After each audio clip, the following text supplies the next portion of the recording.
तीरता हमा घुर ना जाइबा तीरता हमा घुर ना जाइबा तीरता हमा घुर ना जाइबा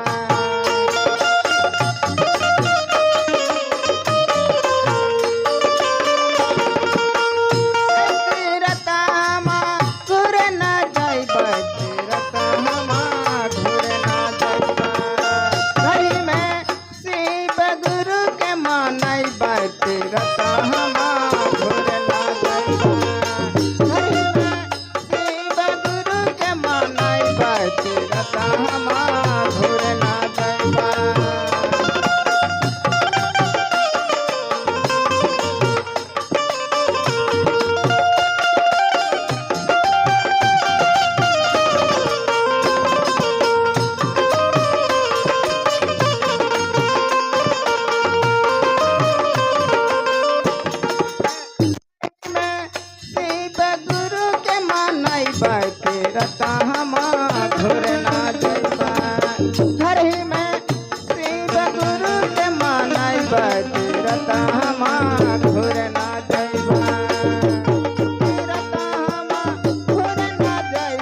तीरता हमा घुर ना जाइबा घर ही में शिव गुरु के मानैबा तीरता हमा घुर ना जाइबा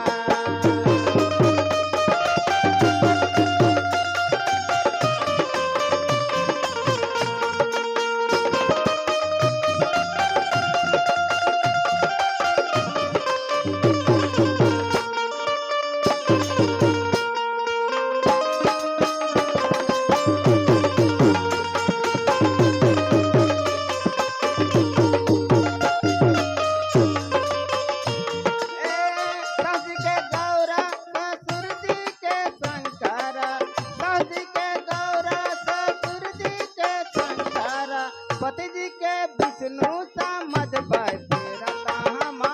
घुर ना जाइबा पति के गौरा ससुर जी के शंकर पति जी के विष्णु समझ तीरता हमा घुर ना जाइबा घर में शिव गुरु के मानैबा तीरता हमा घुर ना जाइबा घर में शिव गुरु के मानैबा तीरता हमा घुर ना जाइबा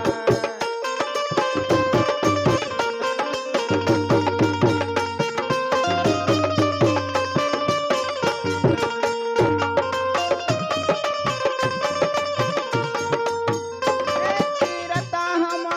घुर ना जाइबा तीरता हमा घुर ना जाइबा तीरता हमा घुर ना जाइबा तीरता हमा घुर ना जाइबा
से भाई बहन के चरणों में प्रणाम प्रणाम स्वीकार। धन्यवाद गुरु भाई।